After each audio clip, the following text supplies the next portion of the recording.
The Assembly will now hear a statement by His Excellency Benjamin Netanyahu, Prime Minister of the State of Israel.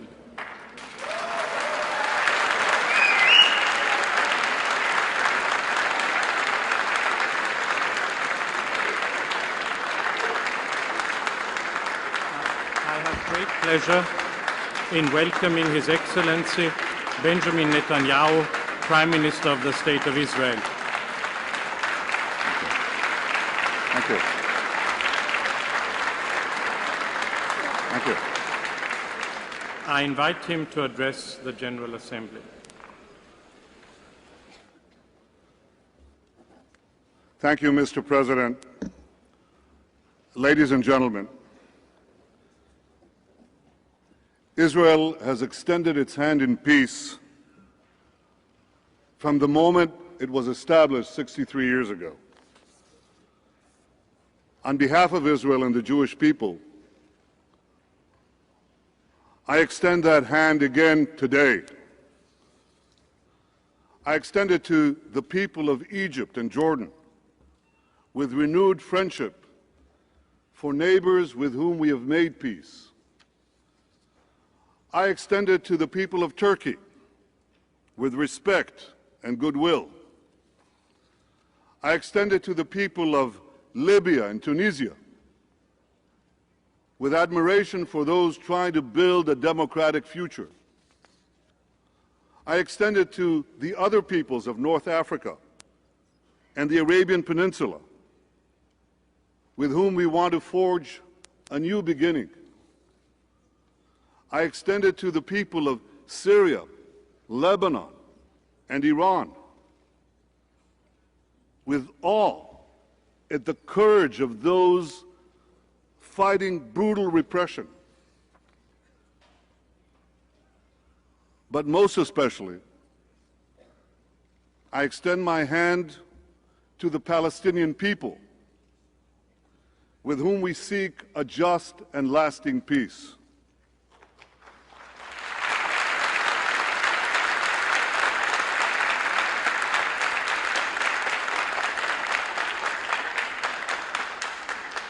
Ladies and gentlemen, in Israel, our hope for peace never wanes.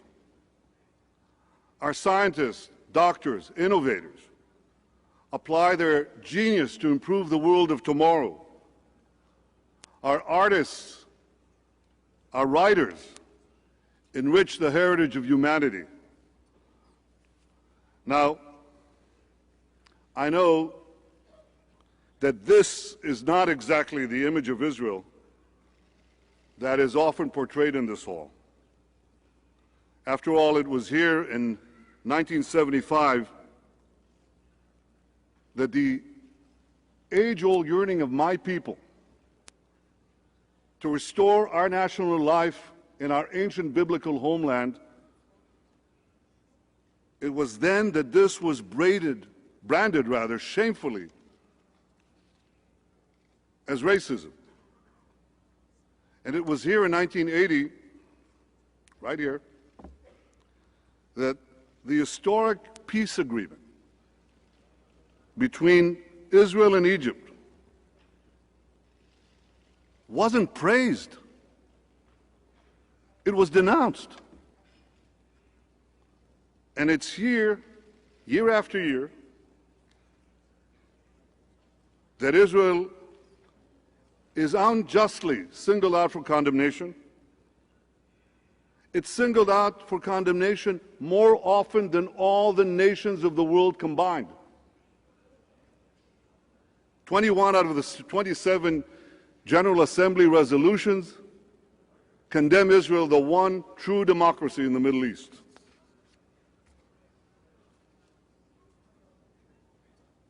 Well, this is an unfortunate part of the UN institution. It's the theater of the absurd. It doesn't only cast Israel as the villain, it often casts real villains in leading roles. Gaddafi's Libya chaired the UN Commission on Human Rights. Saddam's Iraq headed the UN Committee on Disarmament. You might say that's the past.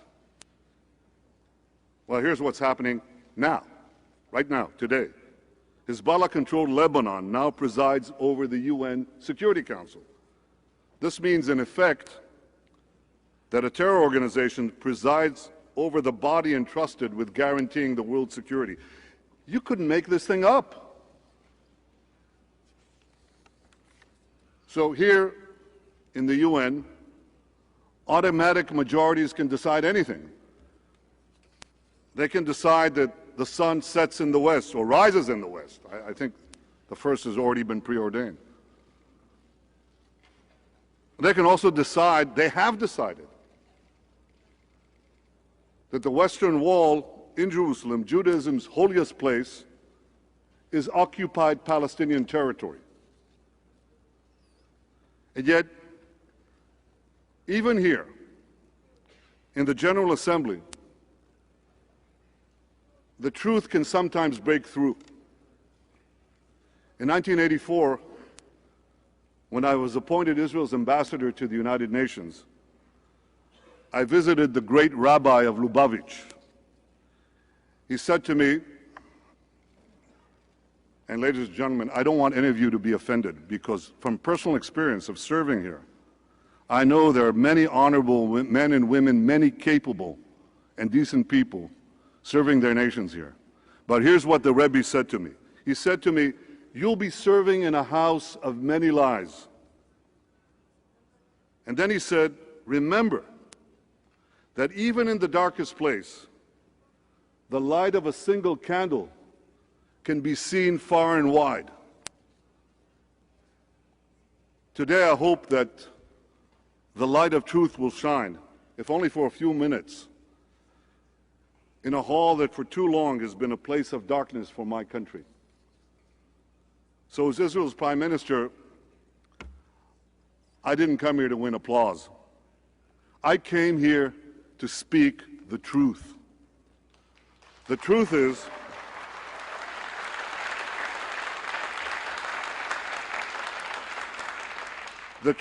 that Israel wants peace. The truth is that I want peace. The truth is that in the Middle East, at all times, but especially during these turbulent days, peace must be anchored in security. The truth is that we cannot achieve peace through UN resolutions, but only through direct negotiations between the parties. The truth is that so far the Palestinians have refused to negotiate. The truth is that Israel wants peace with a Palestinian state, but the Palestinians want a state without peace. And the truth is, you shouldn't let that happen. Ladies and gentlemen, when I first came here 27 years ago, the world was divided between East and West. Since then, the Cold War ended. Great civilizations have risen from centuries of slumber. Hundreds of millions have been lifted out of poverty. Countless more are poised to follow. And the remarkable thing is that so far, this monumental historic shift has largely occurred peacefully. Yet a malignancy is now growing between East and West that threatens the peace of all. It seeks not to liberate, but to enslave, not to build, but to destroy. That malignancy is militant Islam. It cloaks itself in the mantle of a great faith, yet it murders Jews, Christians, and Muslims alike with unforgiving impartiality. On September 11th, it killed thousands of Americans, and it left the Twin Towers in smoldering ruins. Last night, I laid a wreath on the 9/11 memorial. It was deeply moving. But as I was going there, one thing echoed in my mind.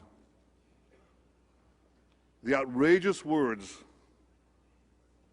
of the president of Iran on this podium yesterday, he implied that 9/11 was an American conspiracy. Some of you left this hall. All of you should have.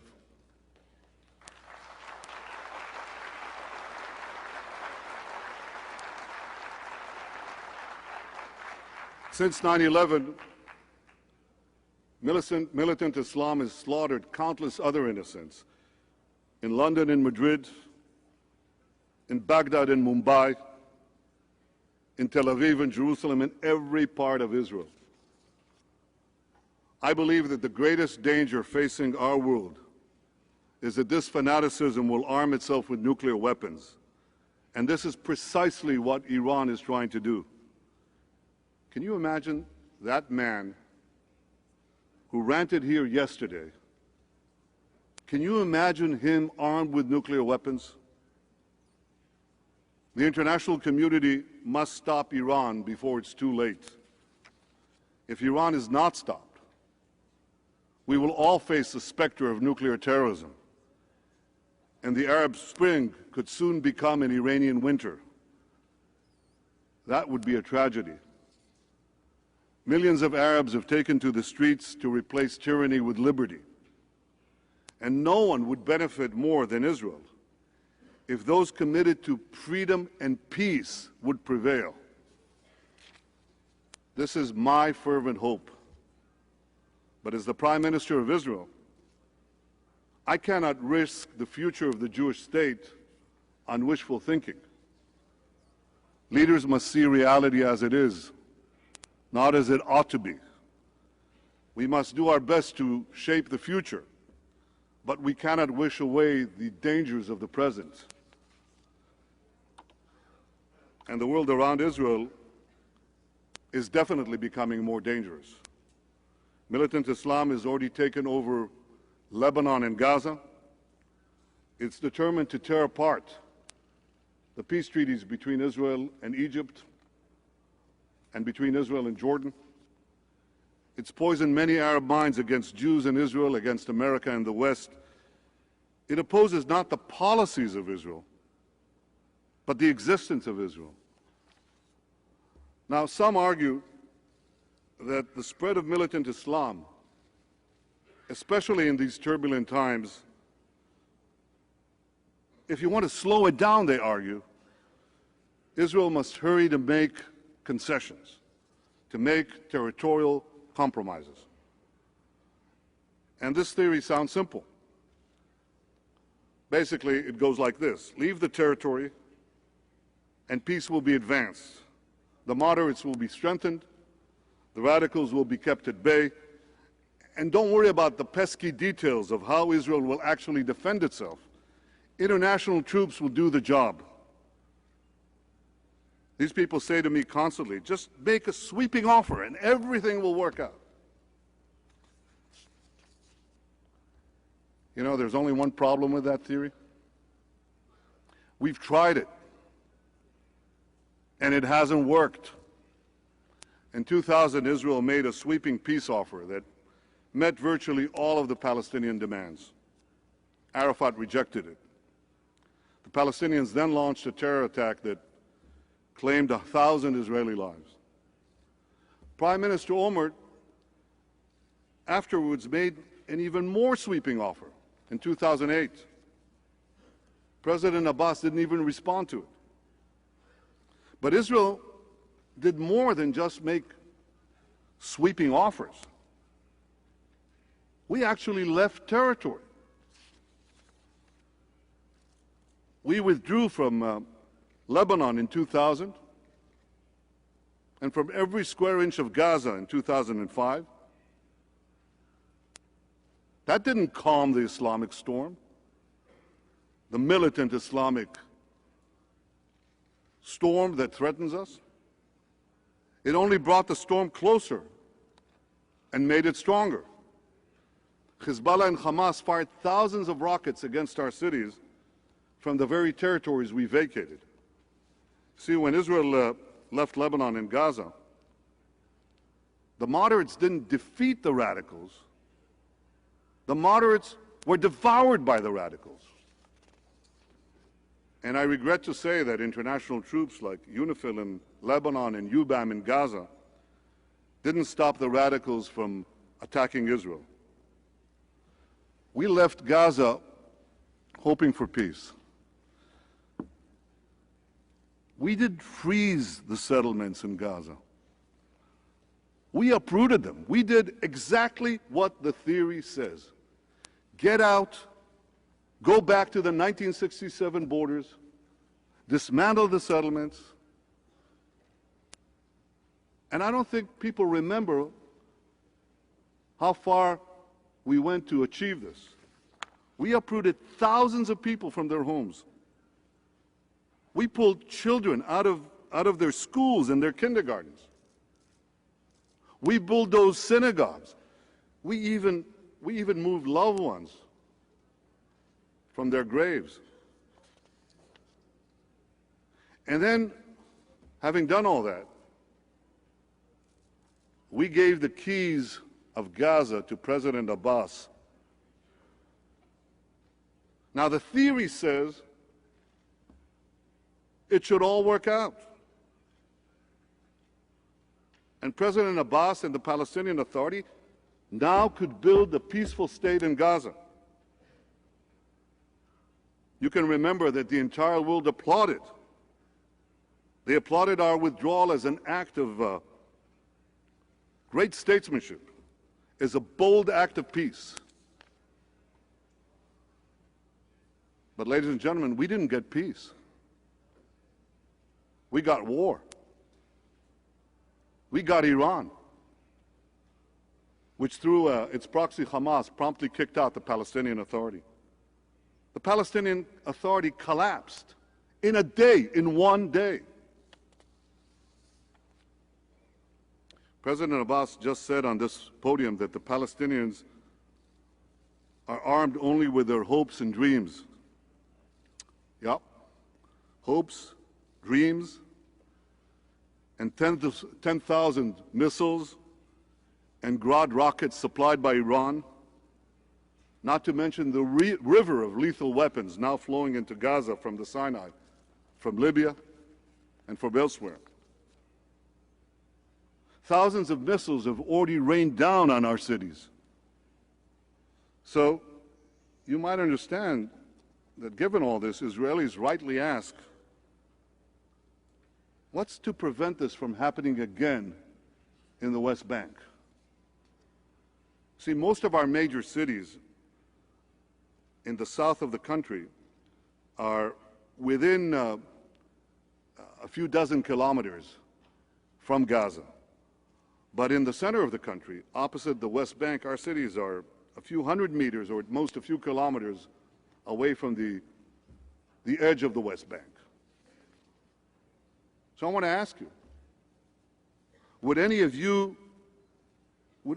bring danger so close to your cities, to your families? Would you act so recklessly with the lives of your citizens? Israel is prepared to have a Palestinian state in the West Bank, but we're not prepared to have another Gaza there. And that's why we need to have real security arrangements, which the Palestinians simply refuse to negotiate with us. Israelis remember the bitter lessons of Gaza. Many of Israel's critics ignore them. They irresponsibly advise Israel to go down this same perilous path again. You read what these people say, and it's as if nothing happened. Just keep repeating the same advice, the same formulas, as though none of this happened. And these critics continue to press Israel to make far-reaching concessions without first assuring Israel's security. They praise those who unwittingly feed the insatiable crocodile of militant Islam as bold statesmen. They cast as enemies of peace those of us who insist that we must first erect a sturdy barrier to keep the crocodile out, or at the very least, jam an iron bar between its gaping jaws. So in the face of the labels and the libels, Israel must heed better advice. Better a bad press than a good eulogy. And better still would be a fair press, whose sense of history extends beyond breakfast, and which recognizes Israel's legitimate security concerns. I believe that in serious peace negotiations, these needs and concerns can be properly addressed. But they will not be addressed without negotiations. And the needs are many, because Israel is such a tiny country. Without Judea and Samaria, the West Bank, Israel is all of 9 miles wide. I want to put it for you in perspective, because you're all in this city. That's about 2/3 the length of Manhattan. It's the distance between Battery Park and Columbia University. And don't forget that the people who live in Brooklyn and New Jersey are considerably nicer than some of Israel's neighbors. So how do you protect such a tiny country, surrounded by people sworn to its destruction and armed to the teeth by Iran? Obviously, you can't defend it from within that narrow space alone. Israel needs greater strategic depth, and that's exactly why Security Council Resolution 242 didn't require Israel to leave all the territories it captured in the Six-Day War. It talked about withdrawal from territories to secure and defensible boundaries. And to defend itself, Israel must therefore maintain a long-term Israeli military presence in critical strategic areas in the West Bank. I explained this to President Abbas. He answered that if a Palestinian state was to be a sovereign country, it could never accept such arrangements. Why not? America has had troops in Japan, Germany, and South Korea for more than half a century. Britain has had an airspace in Cyprus, or rather an airbase in Cyprus. France has forces in 3 independent African nations. None of these states claim that they're not sovereign countries. And there are many other vital security issues that also must be addressed. Take the issue of airspace. Again, Israel's small dimensions create huge security problems. America can be crossed by jet airplane in 6 hours. To fly across Israel, it takes 3 minutes. So is Israel's tiny airspace to be chopped in half and given to a Palestinian state not at peace with Israel? Our major international airport is a few kilometers away from the West Bank. Without peace, will our planes become targets for anti-aircraft missiles placed in the adjacent Palestinian state? And how will we stop the smuggling into the West Bank? It's not merely the West Bank, it's the West Bank mountains. It just dominates the coastal plain where most of Israel's population sits below. How could we prevent the smuggling into these mountains of those missiles that could be fired on our cities? I bring up these problems because they're not theoretical problems. They're very real. And for Israelis, they're life and death matters. All these potential cracks in Israel's security have to be sealed in a peace agreement before a Palestinian state is declared, not afterwards. Because if you leave it afterwards, they won't be sealed. And these problems will explode in our face and explode the peace. The Palestinians should first make peace with Israel and then get their state. But I also want to tell you this. After such a peace agreement is signed, Israel will not be the last country to welcome a Palestinian state as a new member of the United Nations. We will be the first.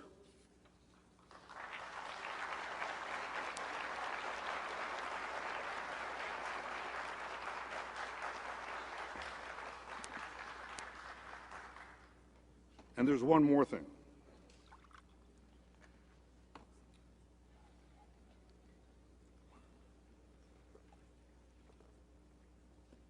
Hamas has been violating international law by holding our soldier Gilad Shalit captive for 5 years. They haven't given even one Red Cross visit. He's held in a dungeon in darkness against all international norms. Gilad Shalit is the son of Aviva and Noam Shalit. He is the grandson of Tzvi Shalit, who escaped the Holocaust by coming to in the 1930s as a boy to the land of Israel. Gilad Shalit is the son of every Israeli family. Every nation represented here should demand his immediate release. If you want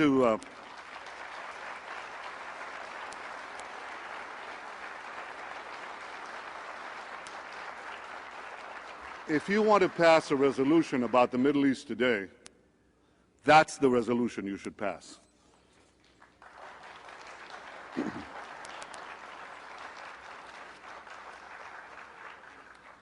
Ladies and gentlemen, last year in Israel, in Bar Ilan University, this year in the Knesset and in the U.S. Congress, I laid out my vision for peace, in which a demilitarized Palestinian state recognizes the Jewish state. Yes, the Jewish state. After all, this is the body that recognized the Jewish state 64 years ago. Now, don't you think it's about time the Palestinians did the same? The Jewish state of Israel will always protect the rights of all its minorities, including the more than 1 million Arab citizens of Israel. I wish I could say the same thing about a future Palestinian state. For as Palestinian officials made clear the other day, in fact, I think they made it right here in New York, they said the Palestinian state won't allow any Jews in it. They'll be Jew-free. Judenrein. That's ethnic cleansing. There are laws today in Ramallah that make the selling of land to Jews punishable by death. That's racism. And you know which laws this evokes. Israel has no intention whatsoever to change the democratic character of our state. We just don't want the Palestinians to try to change the Jewish character of our state. We want to give up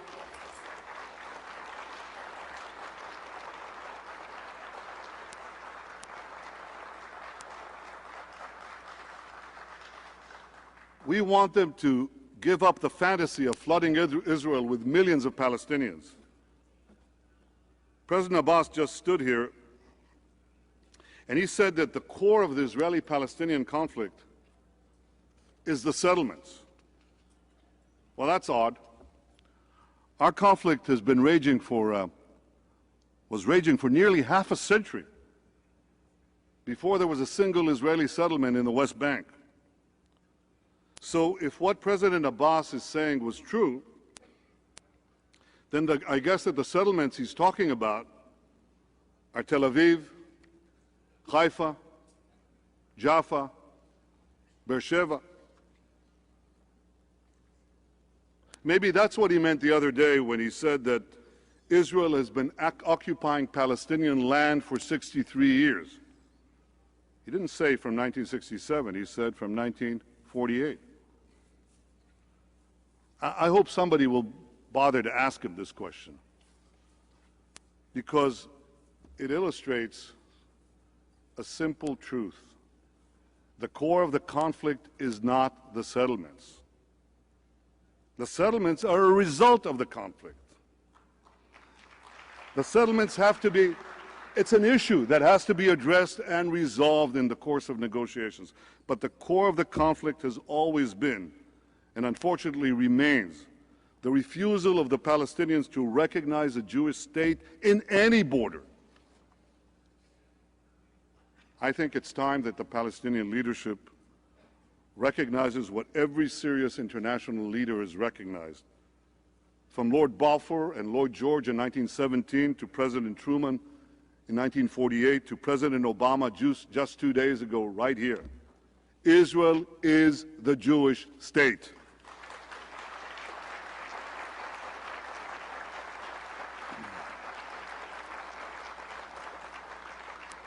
President Abbas, stop walking around this issue.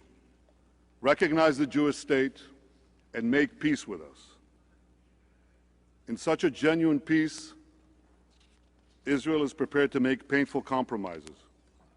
We believe that the Palestinians should be neither the citizens of Israel nor its subjects. They should live in a free state of their own, but they should be ready, like us, for compromise. And we will know that they're ready for compromise and for peace when they start taking Israel's security requirements seriously and when they stop denying our historical connection to our ancient homeland.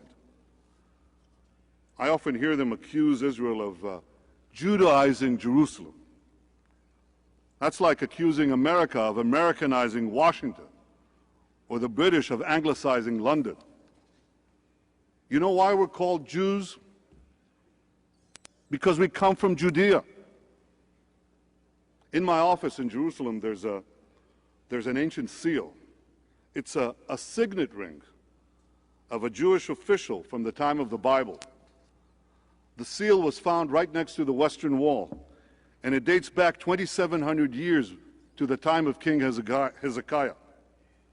Now, there's a name of the Jewish official inscribed on the ring in Hebrew.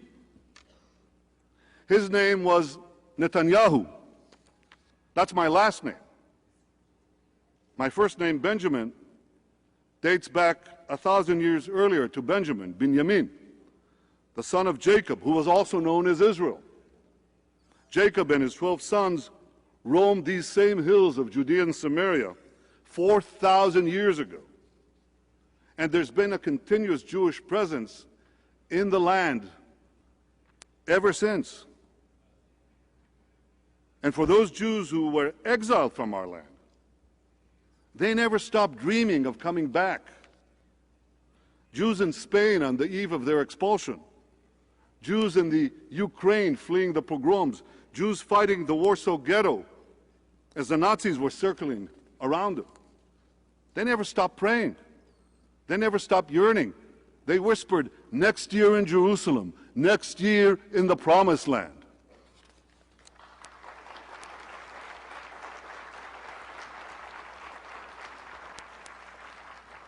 As the Prime Minister of Israel, I speak for 100 generations of Jews who were dispersed throughout the lands, who suffered every evil under the sun, but who never gave up hope of restoring their national life in the one and only Jewish state. Ladies and gentlemen, I continue to hope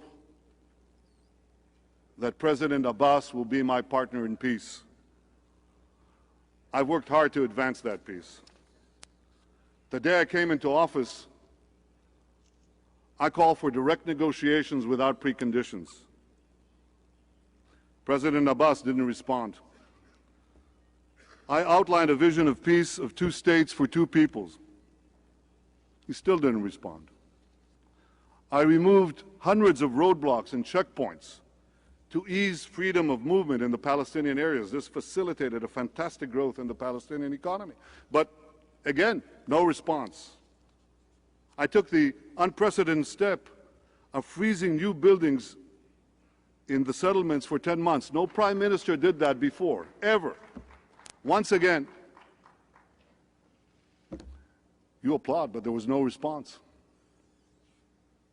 No response. In the last few weeks, American officials have put forward ideas to restart peace talks. There were things in those ideas about borders that I didn't like. There were things there about the Jewish state that I'm sure the Palestinians didn't like.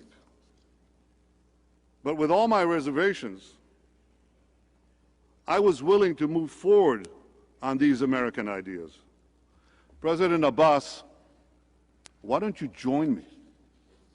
We have to stop negotiating about the negotiations. Let's just get on with it. Let's negotiate peace.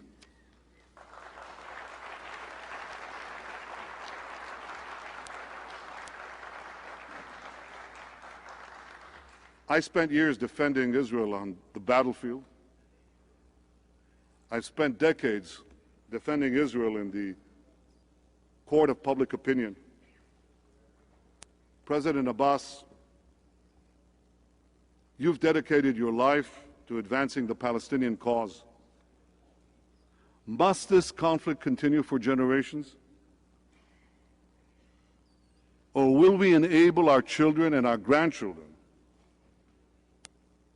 to speak in years ahead of how we found a way to end it? That's what we should aim for. And that's what I believe we can achieve. In 2.5 years, we met in Jerusalem only once, even though my door has always been open to you. If you wish, I'll come to Ramallah. Actually, I have a better suggestion. We've both just flown thousands of miles to New York. Now we're in the same city. We're in the same building. So let's meet here today in the United Nations.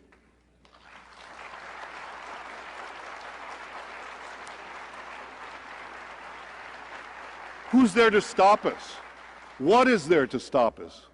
If we genuinely want peace, what is there to stop us from meeting today and beginning peace negotiations?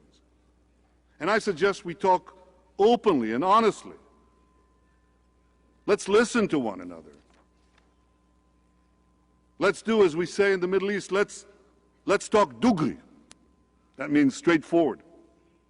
I'll tell you my needs and concerns. You'll tell me yours. And with God's help, we'll find the common ground of peace.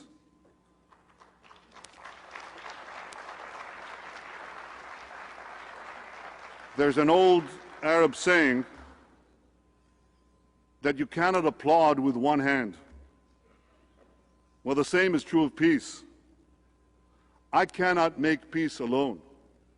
I cannot make peace without you. President Abbas, I extend my hand, the hand of Israel in peace. I hope that you will grasp that hand. We are both the sons of Abraham. My people call him Avraham. Your people call him Ibrahim. We share the same patriarch. We dwell in the same land. Our destinies are intertwined. Let us realize the vision of Isaiah. Ha'am ha'olchim b'choshech ra'u or gadol. The people who walked in darkness will see a great light.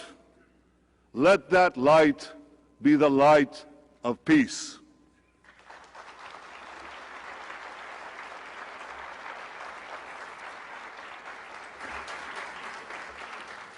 On behalf of the General Assembly, I wish to thank the Prime Minister of the State of Israel for his statement just made